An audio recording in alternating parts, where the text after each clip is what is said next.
4 ans après le drame du Heysel, tragédie sur un stade anglais. Premier bilan entre 74 et 84 spectateurs tués dans une bousculade à l'occasion des demi-finales de la Coupe d'Angleterre de football. Liban, 12 blessés évacués sur un navire de la Marine nationale française. L'opération de secours a pu commencer, mais dans le secret et seulement du côté chrétien.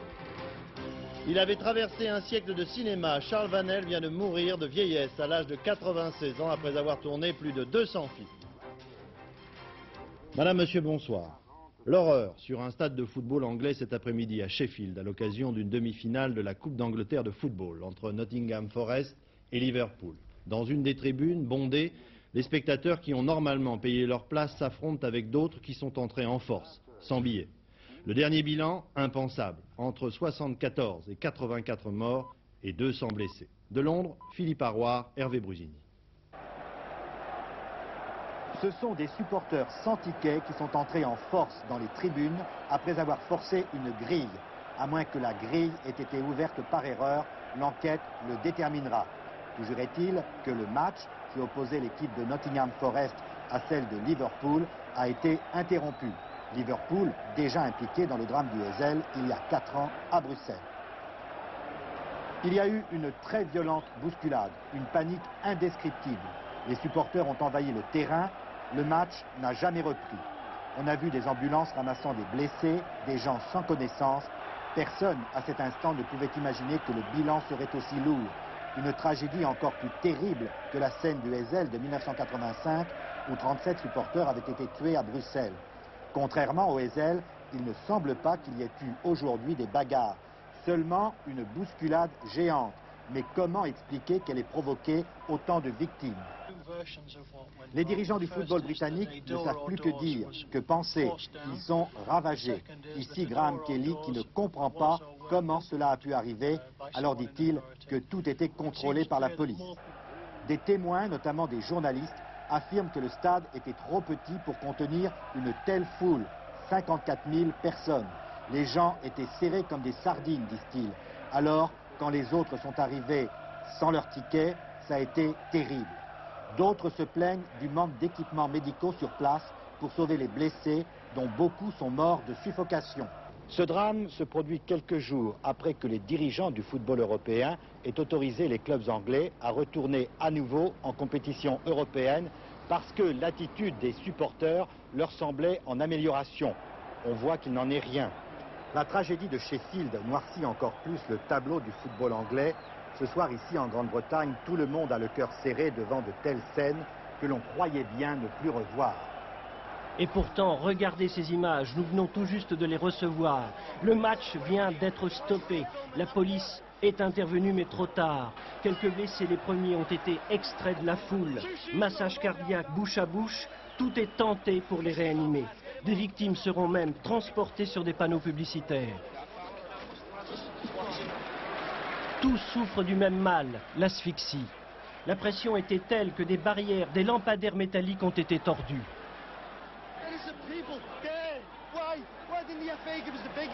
Et cet homme dit ce qu'il y a à dire ce soir. Comment tout cela a-t-il pu arriver?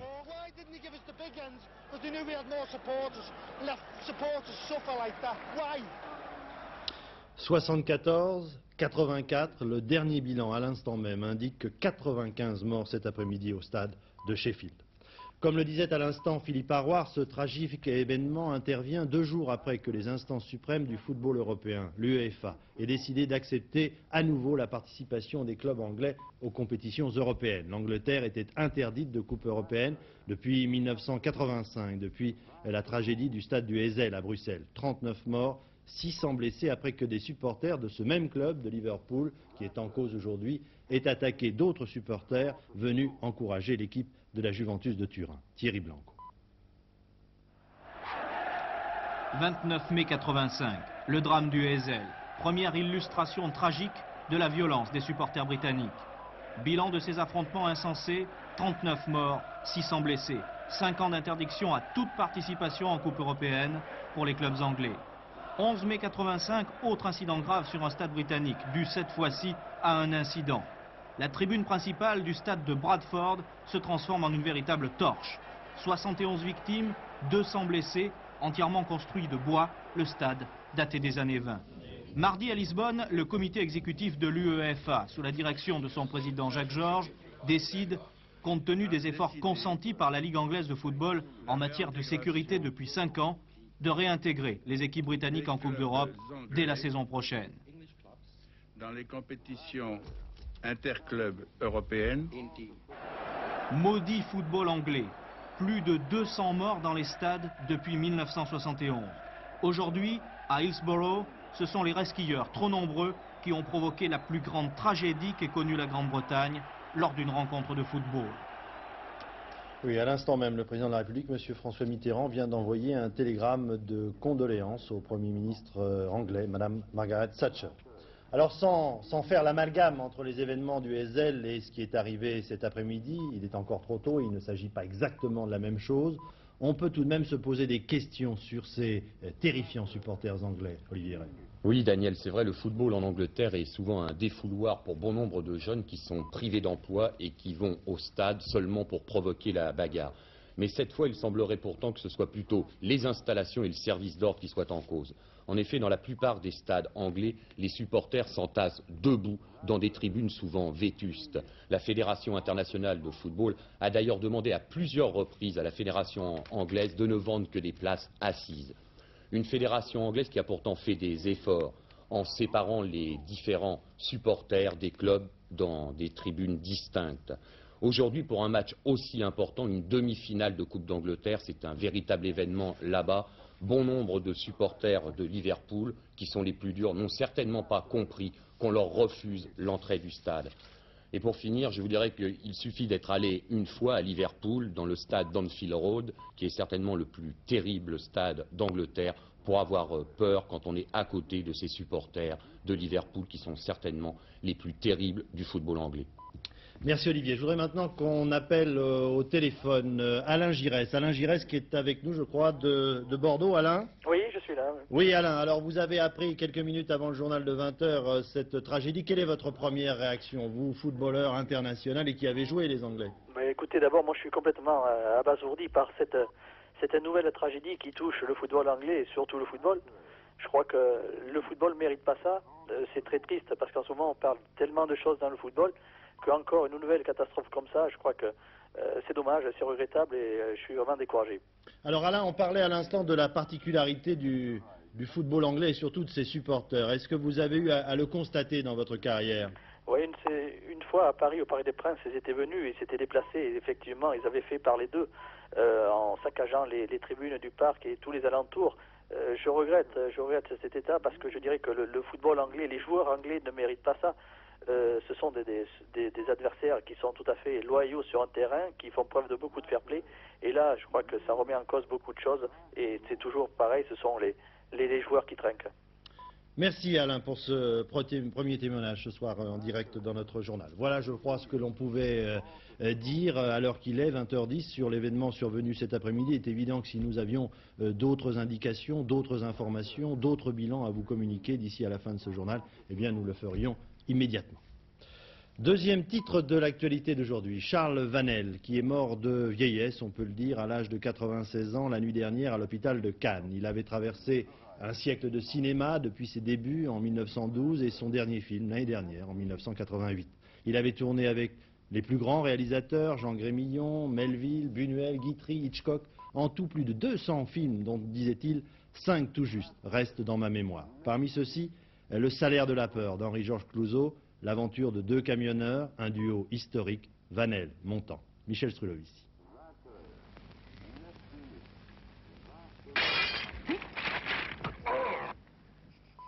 Lève-toi.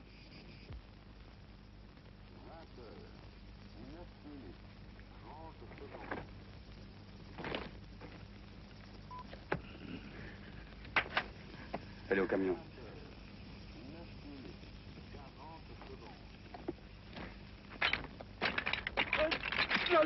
Que je serais vieux, tiens, puis lâche. Charles Vanel, avec Le salaire de la peur, triomphe à Cannes en 1953. Depuis 41 ans déjà, il est comédien et sa vie tout au long sera mêlée à l'aventure du cinéma. Du muet au parlant, il joue avec talent les antipathiques et les sympathiques, les autoritaires et les tendres. Et puis pense à ce qu'on va être content demain, en retrouvant la maison, en retrouvant les enfants. Hein? Mais le zinc, cette fois-ci, je le vends. Ah, puis si personne n'en veut, allez hop, à la ferraille. Oh, pourvu qu'on en garde une photo, tiens, c'est tout ce que je demande. En souvenir des nuits passées dans le garage. Hein? Et puis... Et puis? En souvenir de cette nuit-ci. Je vous répète que ce n'est pas la première fois que l'on m'attaque. Les autres fois, c'était les journaux, mais cette fois, c'est le garde des Sceaux. Le garde des Sceaux? Oui, le garde des Sceaux qui demande une enquête. Et je doute fort. Et vous doutez fort. Et quand vous touchez les dividendes de la compagnie, vous doutez aussi fort? A-t-on seulement le droit ici de ne pas être toujours d'accord avec vous? Non. Je ne vous reconnais pas ce droit. C'est le privilège du président directeur général lorsqu'il représente une majorité d'actionnaires. Plus de 200 rôles pour le doyen du cinéma français, un acteur qui savait rire de lui-même. Vous avez choisi tout de même vos personnages, vous avez... Le plus possible, mais il y a bien des fois où j'ai tourné des navets parce que j'étais fauché et qu'il me fallait tout de même faire rentrer l'argent. Hein? Quels que soient les honneurs dont la profession le couvrait, comme ici, ouvrant le Festival de Cannes en 1986, Charles Vanel refusait l'appellation de vedette. Il se revendiquait artisan. Modeste et malicieux, Charles Vanel prenait la vie avec bonheur. Pour son 94e anniversaire, n'alla-t-il pas jusqu'à enregistrer un disque avec Mireille Mathieu? De sortir de l'obscurité. En hiver, j'attends le soleil. Dans mon jardin, j'attends l'été.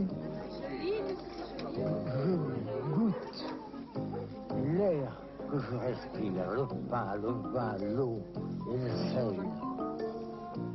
Charles Vanel ou le talent tranquille.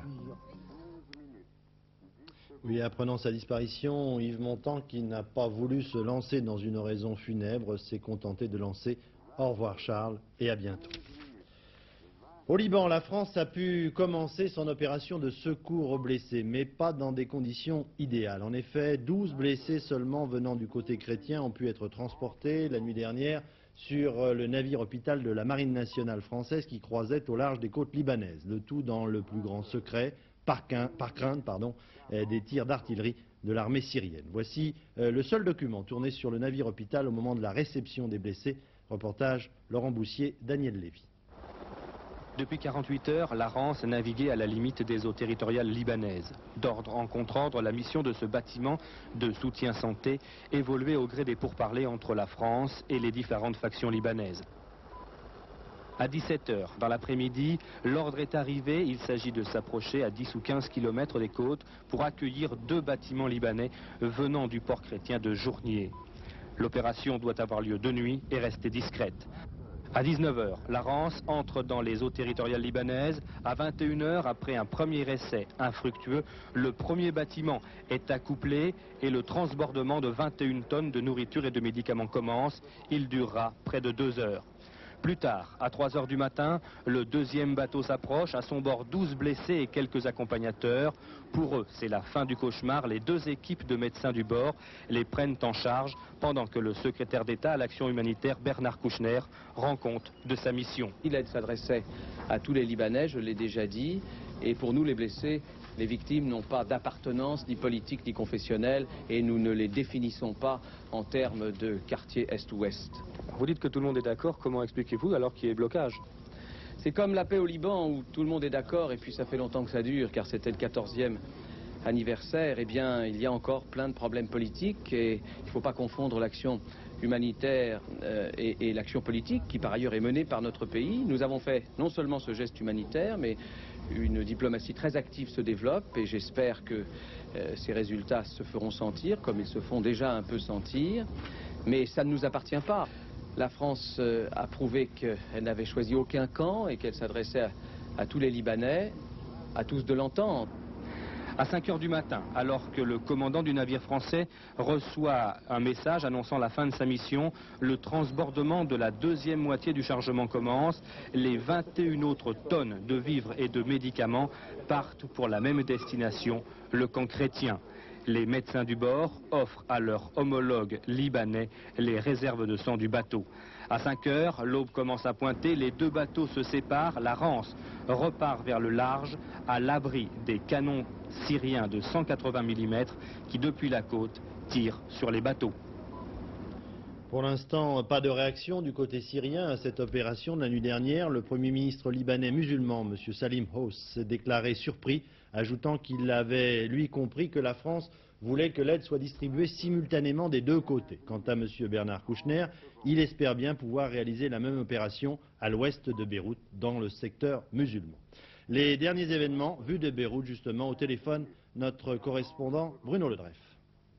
Les chrétiens savaient le caractère symbolique de l'aide humanitaire française, mais ils voulaient y voir les premiers pas de manœuvres diplomatiques de plus grande ampleur.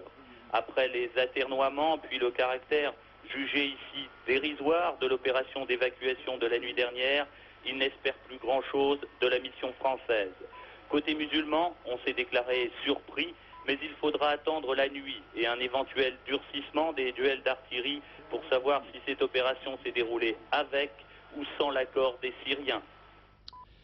Dimanche dernier à Washington, des milliers de femmes manifestaient pour demander à la Cour suprême des États-Unis de ne pas revenir sur l'autorisation volontaire d'interruption de grossesse, l'avortement. Cette menace existe également en Europe. À Rome, cet après-midi, un autre défilé du même genre. Les Italiennes craignent que la loi adoptée en 1978 et qui n'a jamais été pleinement appliquée, les textes laissant aux médecins la liberté de ne pas intervenir, eh bien que cette loi soit revue, voire interdite. De Rome, Marcel Tria. À bas l'avortement clandestin, nous n'en voulons plus. Elles étaient plus de 100 000 cet après-midi dans les rues de Rome pour crier leur droit au libre choix de la maternité et pour défendre la loi 194 qui légalise et réglemente l'avortement en Italie depuis 10 ans. Des femmes venues de tout le pays à l'appel de tous les partis laïcs, de l'extrême gauche au parti radical, de 2 des 3 grandes confédérations syndicales et de la plupart des organisations féministes. La loi 194, votée en 1978 par le Parlement, fut confirmée en 81 par référendum par 68% des électeurs italiens. Mais ses adversaires catholiques n'ont jamais désarmé. Pour eux, sa révision est aujourd'hui à l'ordre du jour. Et depuis quelques années, les avortements légaux sont en constante diminution, tandis que les avortements clandestins, estimés à 150 000 par an environ, augmentent à nouveau. La société est faite à la mesure de l'homme. C'est pourquoi, évidemment, nous les femmes, nous sommes toujours les parents pauvres. Moi, je ne crois pas qu'il y ait une seule femme en Italie qui avorte par plaisir. Mais pour celles qui sont contraintes à le faire, les structures doivent être en état de leur assurer l'assistance nécessaire. La loi prévoit la possibilité pour les gynécologues et les anesthésistes de se déclarer objecteurs de conscience pour raisons morales ou religieuses. Une option choisie dans la plupart des hôpitaux par plus de 75% d'entre eux. Un climat peu favorable à l'accueil des femmes désireuses d'exercer leur droit à l'interruption volontaire de grossesse. Nous étions dans une salle d'attente, comme ça à attendre que le médecin arrive. Il n'y avait pas la moindre infirmière pour nous parler, pour nous donner du courage. Quand le médecin est arrivé, ils en ont pris une au hasard, sans même respecter l'ordre d'arrivée. La plus près de la porte, ils l'ont emmené pour faire l'interruption, et ainsi de suite. Vous le referiez? Non, pour rien au monde. Découragées par les longues listes d'attente, beaucoup de femmes se tournent à nouveau vers les faiseuses d'anges au risque de leur vie. D'autres s'adressent aux cliniques privées, où elles retrouvent certains des médecins objecteurs de conscience qui y pratiquent clandestinement et moyennant finance les avortements qu'ils refusent de pratiquer gratuitement dans les hôpitaux publics. Mais la manifestation d'aujourd'hui avait aussi un autre but. Rappeler que la loi 194 prévoit avant tout le développement de l'information des femmes, de la contraception et de l'éducation sexuelle dans les écoles. Des dispositions qui sont restées le plus souvent, elles aussi, lettres mortes. Samedi et dimanche dernier, de très graves incidents éclataient à Tbilissi, la capitale de la Géorgie, l'une des républiques de l'Union soviétique. Bilan, une vingtaine de morts. Pour endiguer le mouvement nationaliste, cette semaine, Moscou a changé les dirigeants de cette république. Et voici maintenant les premières images qui nous parviennent de ces événements. Marc Maisonneuve. Ce 9 avril, il est 4 heures du matin quand les troupes spéciales du ministère de l'Intérieur du RSS interviennent. Depuis 3 jours, des grévistes de la faim sont devant le palais du gouvernement à Tbilissi, en Géorgie.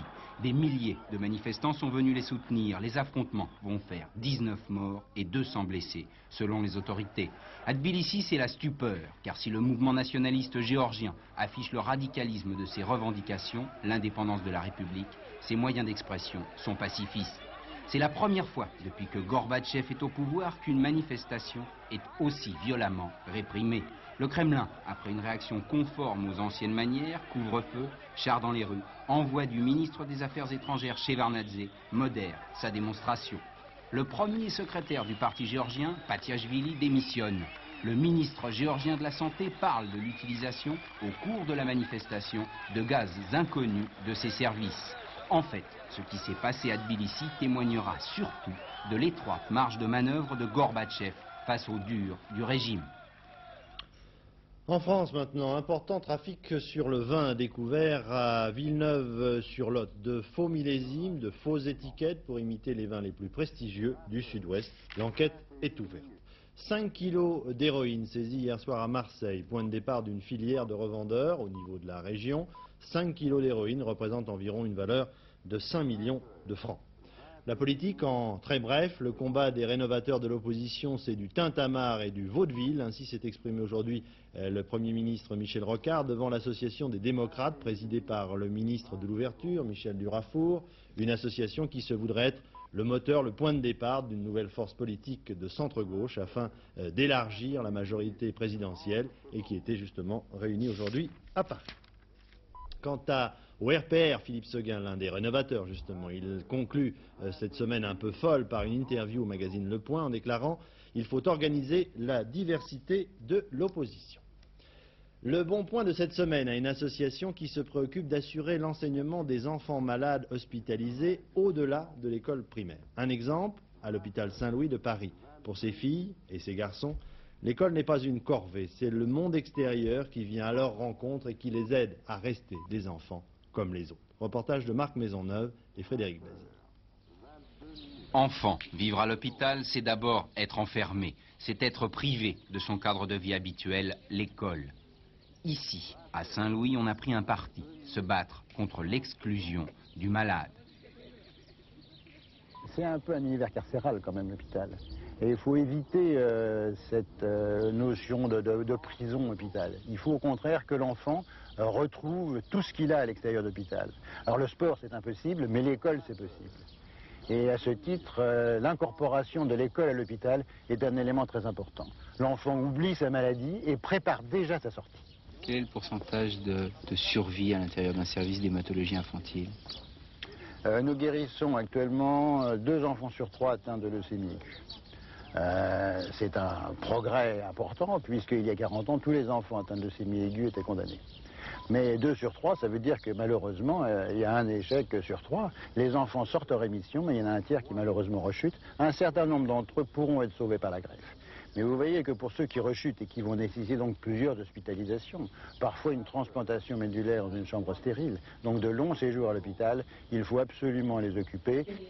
Les occuper à travers un enseignement adapté. L'année passée, 3500 élèves malades ont reçu 38 000 heures de cours. Des élèves comme Thomas. C'est le sujet exactement ça. Je suis malade depuis 2 ans et j'ai rechuté. Et donc maintenant je vais avoir une greffe de moelle et c'est pour ça que je suis ici. Tu as jamais interrompu ta scolarité grâce à cette école à l'hôpital ici? Comment tu vis les cours? Tu aimes ça?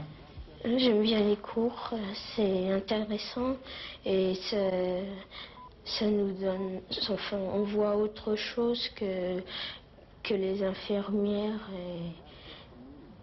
et puis ça nous permet de réfléchir, enfin de ne pas rester sans rien faire. De ne pas laisser le quotidien prendre le pas sur la volonté du malade. En voyant des gens qui ont du mal à comprendre où ils vont, c'est là qu'on se rend compte que si on a l'impression qu'ils ont tout perdu, c'est faux, c'est faux.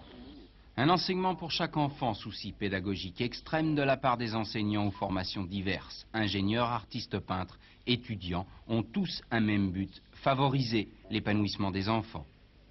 Quand on est auprès d'un enfant, on se dit il a besoin de beaucoup d'amour, il a besoin de beaucoup de soins, il a besoin de la scolarité.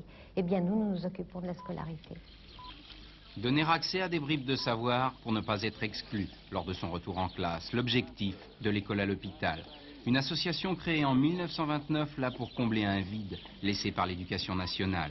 Cette dernière ne s'occupe que des classes primaires et des enfants valides, comme si le sort d'un enfant comme Thomas ne la concernait pas.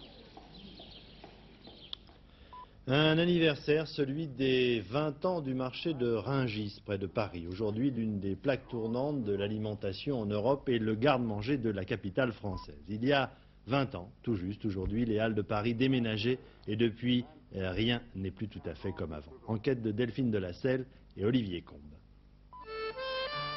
Il y a 1000 ans, Louis VI le Gros rêvait d'installer un marché au cœur de sa capitale. Au XIXe siècle,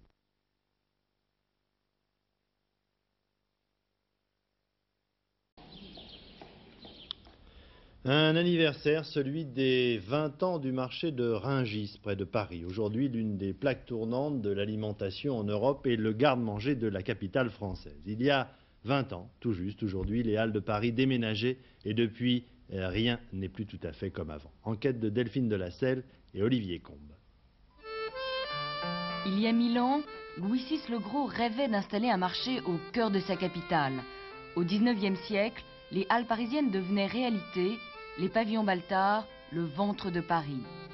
Un siècle plus tard, les armatures de fonte ne pouvaient plus contenir cette bedaine devenue encombrante. Et le 1er mars 1969, un cortège de 1500 camions quittait les kilomètres de cajots et les soupes à l'oignon du quartier Saint-Eustache pour une localité inconnue, Rungis. C'est aujourd'hui la plus importante concentration de nourriture du monde. Un hypermarché qui peut nourrir 320 millions de clients à travers l'Europe. L'ordinateur comptabilise les chargements et fait mûrir les bananes. On parle chaîne du froid, diététique, modes alimentaires.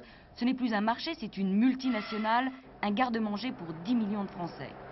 10 millions de Français, c'est un cinquième de la population française. Il ne faut pas l'oublier. Ça représente 2 millions de tonnes de marchandises par an, 870 grosso modo. Et le chiffre d'affaires total est le même, on bat même un peu, que celui de Renault, 45 milliards. Ils sont loin, les petits matins des Braseros. En 20 ans, une génération est passée. Les entreprises de découpe et de conditionnement ont remplacé les pavillons d'antan, beaucoup moins fonctionnels. Mais aujourd'hui encore, certains se souviennent avec un brin de nostalgie. On préférait nettement les Halles de Paris. Hein. Pourquoi? C'était plus typique, c'était pittoresque, quoi. Et puis c'était Paris, quoi. Parce que là, c'est plutôt administratif qu'autre chose. Hein. C'est devenu un marché professionnel. Et il n'y a plus du tout le côté marrant qu'il y avait dans les anciennes halles, le côté folklore. Maintenant, les gens descendent pour acheter uniquement. Et pour cause, Beaufort authentique, Mérou des Seychelles ou encore tomate hollandaise, on trouve de tout et le temps des cerises n'existe plus. À mi-chemin des capitales d'Europe du Nord et des productions de primeurs de Cavaillon, Rungis est en avance de 20 ans sur le marché unique de 93. C'est un cocorico d'indignation que l'Académie française, le gouvernement et bien d'autres ont poussé en s'apercevant que l'Institut Pasteur diffusait les résultats de ses travaux et les communications d'autres instituts étrangers uniquement en langue anglaise, même plus une traduction en langue française. Enquête de Jacques Violet et Max Pistolesi. La colère a résonné jusque dans la grande bibliothèque de l'Institut, où veillent les portraits et les bustes des premiers pasteuriens, mais l'affaire n'est pas nouvelle. Le premier numéro des Annales de l'Institut Pasteur date de 1887. Elles ont été publiées en français jusqu'en 1973, mais depuis, petit à petit, la revue n'était plus réservée aux seuls chercheurs de l'Institut. Les communications arrivaient du monde entier. À partir de 1986, 90% des articles sont en anglais. Pour être une référence internationale, les Annales sont devenues Research in Biology, Immunology et Virology. 3 fascicules qui tirent seulement à 1500 exemplaires chacun. L'anglais, dans les faits, est devenu la langue commune des scientifiques. Il est très important de pouvoir être compris de ses collègues, donc on emploie la langue que les autres comprennent. Imaginez ce que serait la science si les Japonais parlaient japonais, les Finlandais finlandais, les Français français, etc. On a besoin d'une langue commune et il se trouve que c'est l'anglais. J'aurais préféré que ce soit le français, malheureusement, ce n'est pas le cas. Devant l'ampleur des réactions, l'Institut acceptera des articles en français et publiera une nouvelle revue, elle aussi en français. Reste pourtant une question, le français est-il une langue scientifique? La langue française est une langue qui se prête admirablement au développement scientifique. Les mathématiques, par exemple, où les Français sont de très haut niveau. Les publications en français sont connues partout. Et ça n'est pas du tout un combat perdu. Je crois qu'il faut surtout que nos chercheurs, que nos médecins prennent conscience des devoirs qu'ils ont vis-à-vis de notre langue. Certains chercheurs publient dans des revues en anglais les résultats de leurs travaux de recherche, comme ici à l'INSERM sur le génie génétique. Mais ils veulent aussi continuer de penser dans notre langue et éditent même une revue, Médecine Science, exclusivement en français. Nous publions en français parce qu'il me semble extrêmement important que, même quand on publie, parce que c'est la langue utilitaire en anglais, le français ne soit pas complètement déchu de tout rôle dans la manipulation, la présentation, la conception des résultats scientifiques. Et je crois qu'une revue qui pense la science et présente la science de haut niveau dans notre langue, qui est notre culture, c'est essentiel. Le français scientifique n'est donc pas un combat perdu pour les quelques 200 millions de francophones dans le monde. Le sport, pour terminer, ce n'est pas heureusement seulement la tragédie de cet après-midi à Sheffield, c'est également ces magnifiques démonstrations de gymnastique aujourd'hui aux internationaux de Bercy à Paris. Pierre Fula. L'exploit athlétique des internationaux de France signé Andreas Wecker, jeune Allemand de l'Est qui a donné le frisson et le vertige en réussissant 2 sauts périlleux arrière enchaînés au-dessus de la barre fixe, suivi d'un franchissement dorsal. Risqué et prodigieux. Perfection, note 10.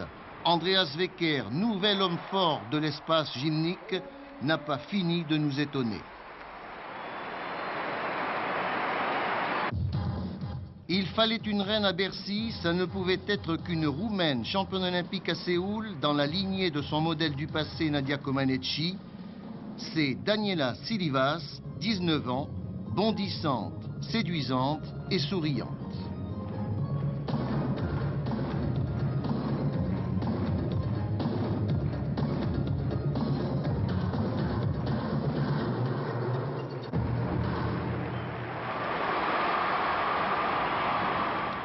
Si vous avez pris notre journal en cours et si vous n'avez pas suivi cette information tout au long de l'après-midi sur notre chaîne, je reviens sur l'événement tragique de cet après-midi sur le stade de Sheffield en Angleterre à l'occasion d'une demi-finale de la Coupe d'Angleterre de football entre Nottingham Forest et Liverpool.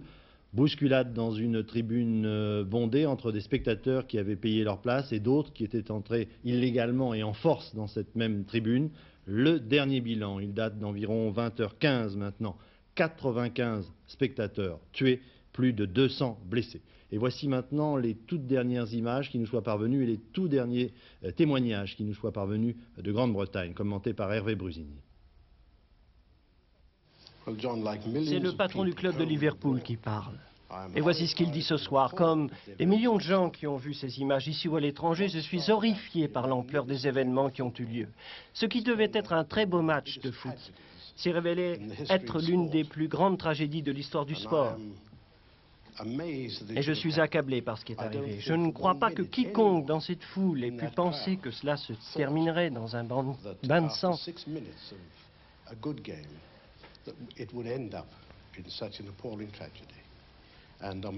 Alors de la part du club de Liverpool, mon premier devoir est de transmettre mes condoléances aux familles des victimes.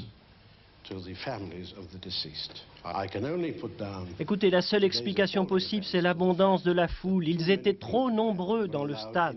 C'est là-dessus que devra porter l'enquête.